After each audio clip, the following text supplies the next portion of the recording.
What is up, YouTube? A poor man's guide to Yu-Gi-Oh here, coming at you with a brilliant artifact ABC deck profile.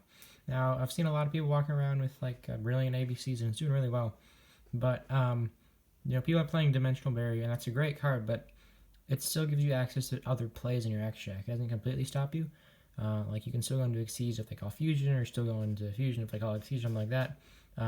But see, with artifacts, Scythe control, you turn off that entirely, and it gives you an entire turn to basically set up depending on the deck you're playing against. So yeah, this is just something I've been working on for a little while, and I think it works really well in the build I've got right now. So let's get into it.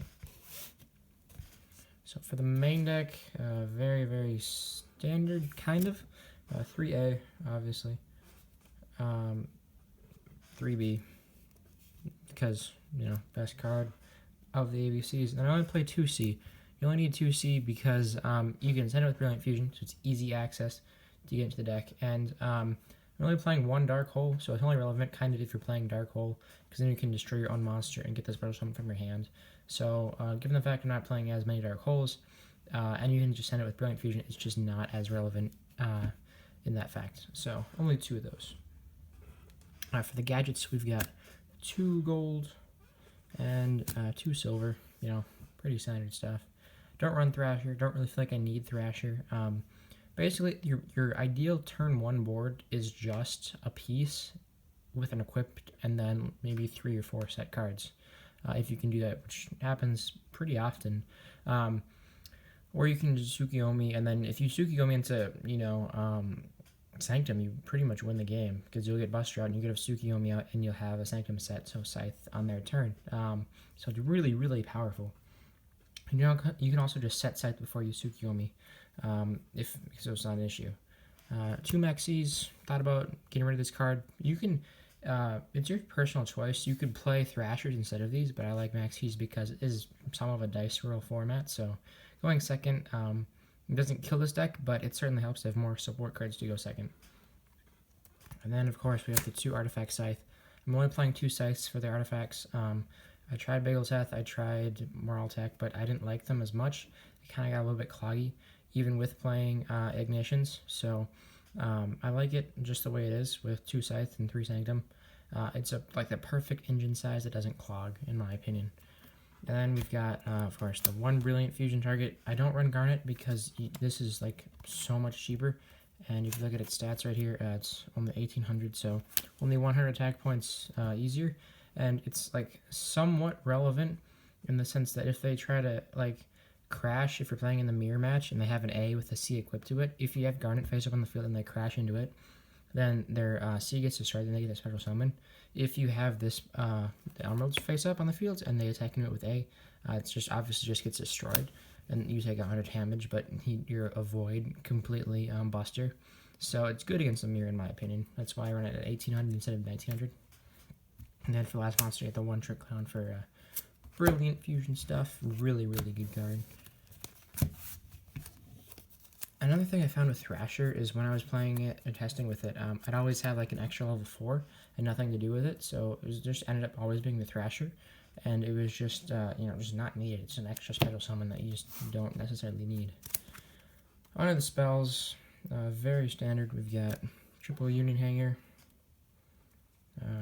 triple Terraforming, obviously, triple Brilliant Fusion. This card is very cheap right now. I'd recommend picking it up. I think it's like $4. It's an exceptionally good card. The double normal summon is very relevant, and you can discard a non-needed spell card like a second Desires or something in order to boost up Seraphna's attack points. So it's very good. 2 Desires. I don't like 3 because you banish your Scythes too much. So 2 is good. Double Twin Twister, relevant. Very good card. Back row move, all that fun stuff. And for the one-ofs, we have the 1 Raigeki. Not playing 2 Dark Hole, as I said earlier, because I'm only playing 2C, so 1 Raigeki is fine. And then the 1 Dark Hole. For the last spell, we've got 1 Instant Fusion. I play Norden, great card. Bringing back stuff is very good. I was originally wanting to play Call of the Haunted, because what you can do as a combo is have Brilliant Fusion face up or activate it, and then send an artifact and your Gem Knight, and then bring out Seraphna's, and you can set your call on it, and then bring back your artifact on your opponent's turn. So it's a pretty good combo, but it clogs a lot, and it doesn't really get your combo pieces moving and get your turn started that easily if you're using Call on it. So I didn't play it. I like the instant fusion. Norden's good. And that is it for the spell cards right here. And finally, we have the trap cards. Only playing 3 of 1 card, and that is the Artifact Sanctum. Great card. Your opponent pops, so you get to pop a monster or something on the field. A very, very relevant card. Even if you don't have any scythes left, you can set this, and they can still, blind or twister it, and then, that'll get it to pop something. So once I see artifacts in your deck, they will immediately, kind of slow down in terms of the whole blind or twistering. For the one-ofs, you got 1 strike. Don't need to play more than 1, maybe 2. But it's just not that relevant because you don't need that many, because Sanctum is just the best trap card. Your 1 warning. Vanities. Trap Tricks, Trap Hole Nightmare. Love this card. They summon Bahamut Shark, and they activate the effect. It's just such a good counter to that. Bottomless is okay too. I might actually play Bottomless in place of it, but it's a very, very good card right now. Trap Tricks, Trap Hole Nightmare. And then for the last, we have 1 Time Space. Time Space is exceptional, except the damage part, but other than that, it's a very, very good card. I think it's a 42 card deck. Yeah, 42 in the main. Desires makes it okay. A little bit more is actually kind of a good thing, so it doesn't hurt your engine in any sort of way. Onto the extra deck for the fusions, we got 1 Seraph Knight. Only play 1, only need 1, because you only play 1 target, and it's a very, very good card, combo starter, all that fun stuff. You can make rank 5s because you play the Scythe, and Scythe's level 5, so that's kind of relevant. Norden, pretty self-explanatory. And then obviously, your 3 ABC Buster Dragon. I had to give my 1 back. I was borrowing it, so 3 of those, obviously very, very standard cards. For the Xyz, we got the Yugioh, makes your deck completely run.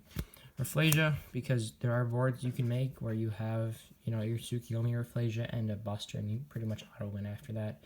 Even if you do have Sanctum set, or if you don't, it's an auto-win from there. 1 Castel, obvious stuff, great in this deck. 1 Gaga Samurai. Why I play this card is because Gaga Samurai plus Buster plus any level 4 monster in this deck equals game. If you think about it, 3,800 because it can attack twice. Buster is 3,000, and the lowest attack point monster you have is C, which has 1,200 attack points. That is exactly 8,000. It's very, very relevant for OTKing and stuff like that. You can activate your instant fusion with the Buster face up, bring back your monster XC into that, detach, and then normal summon something, and that will be game, easy OTK. So, yeah, very, very good card, in my opinion. You don't have to play it. You could play a 2nd Castel, you could play 2nd Direwolf, you could play Dark Rebellion if you wanted to. So, just in my opinion, I think it's a great card. 1 Karen Gorgon, because mirror match wins, very, very important card. It does a lot of stuff in the mirror. Shuts down their plays almost entirely. It's a great card, and it's good to help with Alkahest if you're playing against Metal Foes. Utopia package, pretty standard stuff. Yugioh, search out everything. Dweller, and this was a Diamond Direwolf. I had to give that back also. And for the last card of the deck, 1 card I'm kind of playing around with is Volcasaurus. You can't play Pallades because only 1 of them is light, and you only play 2 Scythes, so it's not really that relevant. But you will end up having a Scythe and a Seraph Knight or something sometime, and Volcanosaurus is, in my opinion, the best rank 5. That's not, Nova or something like that. Durandal is okay. Durandal would be a whole lot better if it sent stuff to the graveyard, then that would just be, insanely good. But Volcanosaurus is a great, great card. So, yeah, hope you like the profile. Leave a like, comment, subscribe for more videos. I know I haven't posted in a while, but hopefully do more on that soon. So, yeah, thank you for watching.